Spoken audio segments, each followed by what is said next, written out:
Part 2: Ways to Make People Like You. Chapter 1: Do this and you'll be welcome anywhere. Why read this book to find out how to win friends? Why not study the technique of the greatest winner of friends the world has ever known? Who is he? You may meet him tomorrow coming down the street. When you get within 10 feet of him, he will begin to wag his tail. If you stop and pat him, he will almost jump out of his skin to show you how much he likes you. And you know that behind this show of affection on his part, there are no ulterior motives. He doesn't want to sell you any real estate, and he doesn't want to marry you. Did you ever stop to think that a dog is the only animal that doesn't have to work for a living? A hen has to lay eggs, a cow has to give milk, and a canary has to sing. But a dog makes his living by giving you nothing but love. When I was 5 years old, my father bought a little yellow-haired pup for 50 cents. He was the light and joy of my childhood. Every afternoon, about 4:30, he would sit in front of the yard with his beautiful eyes staring steadfastly at the path, and as soon as he heard my voice or saw me swinging my dinner pail through the buckbrush, he was off like a shot, racing breathlessly up the hill to greet me with leaps of joy and barks of sheer ecstasy. Tippy was my constant companion for 5 years. Then one tragic night, I shall never forget it, he was killed within 10 feet of my head, killed by lightning. Tippy's death was a tragedy of my boyhood. You never read a book on psychology. Tippy, you didn't need to. You knew by some divine instinct that you can make more friends in 2 months by becoming genuinely interested in other people than you can in 2 years by trying to get other people interested in you. Let me repeat that: you can make more friends in 2 months by becoming interested in other people than you can in 2 years by trying to get other people interested in you. Yet I know and you know people who blunder through life trying to wigwag other people into becoming interested in them. Of course, it doesn't work. People are not interested in you. They're not interested in me. They are interested in themselves, morning, noon, and after dinner.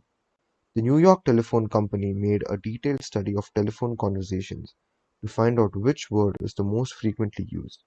You have guessed it. It is the personal pronoun I. I. I. It was used 3,900 times in 500 telephone conversations. I. I. I. I. When you see a group photograph that you are in, whose picture do you look for first? If we merely try to impress people and get people interested in us, we will never have many true, sincere friends. Friends, real friends, are not made that way.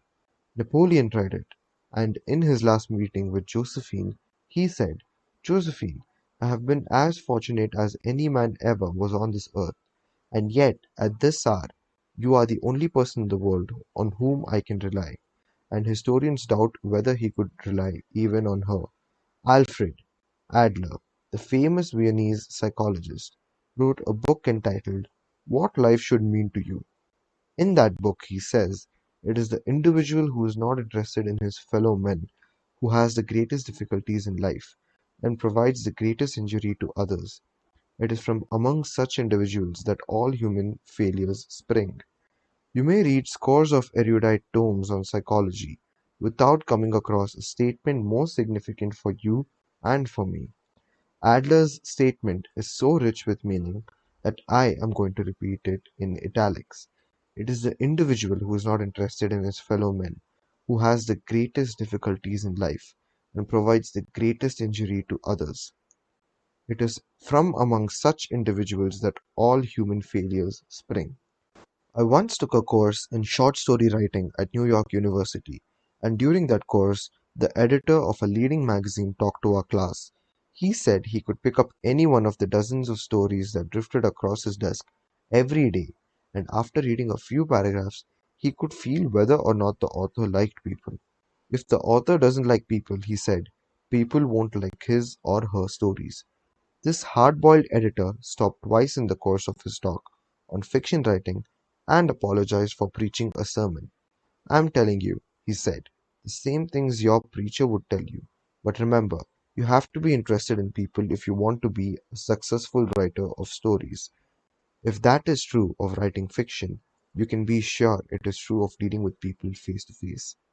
I spent an evening in the dressing room of Howard Thurston the last time he appeared on Broadway. Thurston was the acknowledged dean of magicians.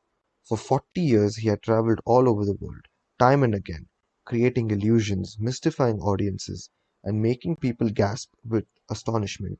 More than 60 million people had paid admission to his show, and he had made almost $2 million in profit. I asked Mr. Thurston to tell me the secret of his success.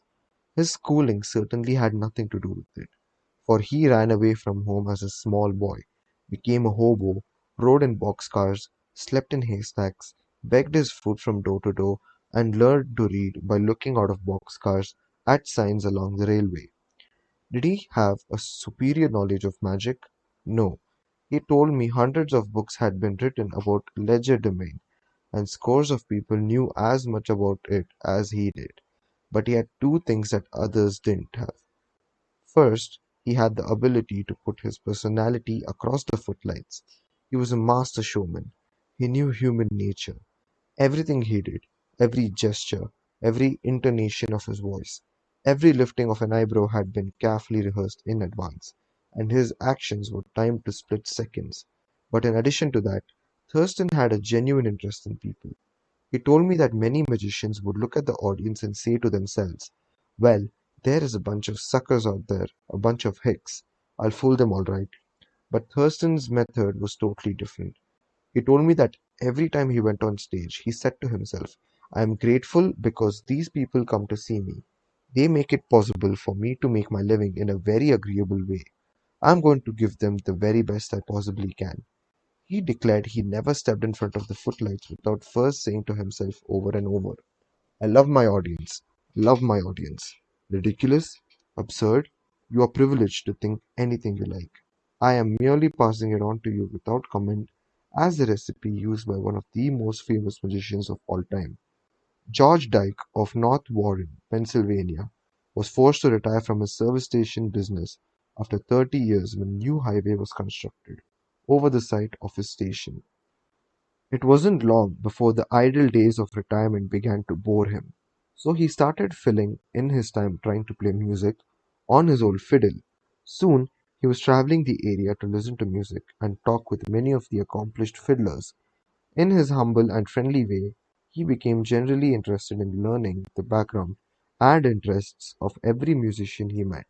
Although he was not a great fiddler himself, he made many friends in the pursuit. He attended competitions and soon became known to the country music fans in the eastern part of the United States as Uncle George the Fiddle Scrapper from Kinzua County.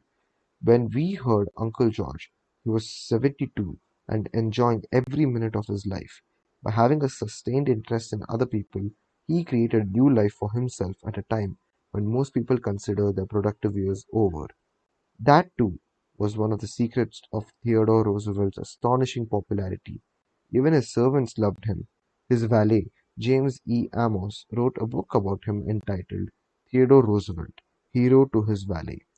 In that book, Amos relates this illuminating incident. My wife one time asked the president about a bob white. She had never seen one and he described it to her fully. Sometime later, the telephone at our cottage rang. Amos and his wife lived in a little cottage on the Roosevelt estate at Oyster Bay. My wife answered it, and it was Mr. Roosevelt himself. He had called her, he said, to tell her that there was a bob white outside her window, and that if she would look out she might see it. Little things like that were so characteristic of him. Whenever he went by our cottage, even though we were out of sight, we would hear him call out, "Ooh, ooh, ooh, Annie," or "Ooh, ooh, ooh, James."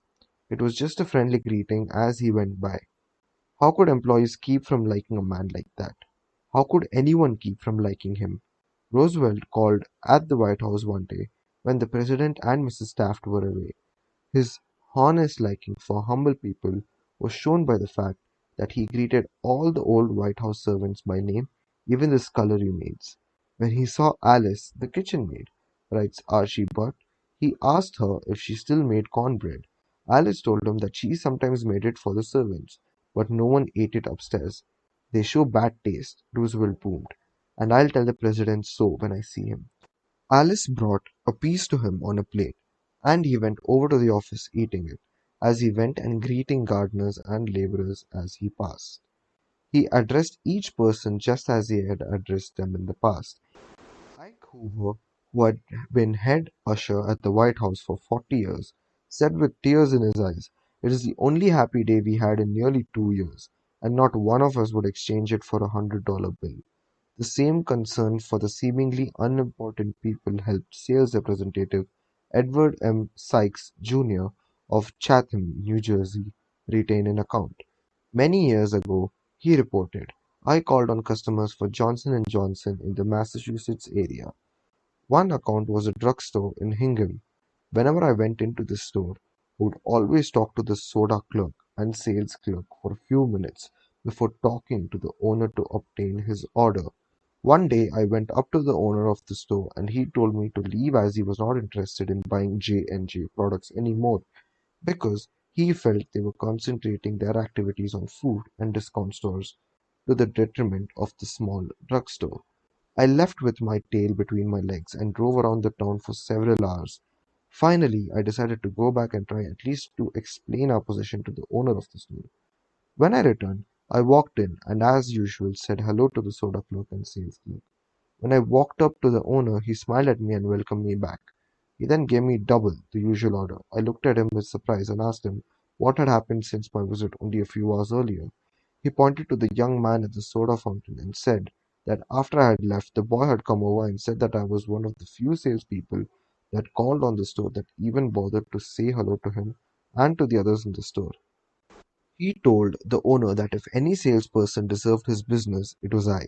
The owner agreed and remained a loyal customer. I never forget that to be genuinely interested in other people is a most important quality for a salesperson to possess, for any person for that matter.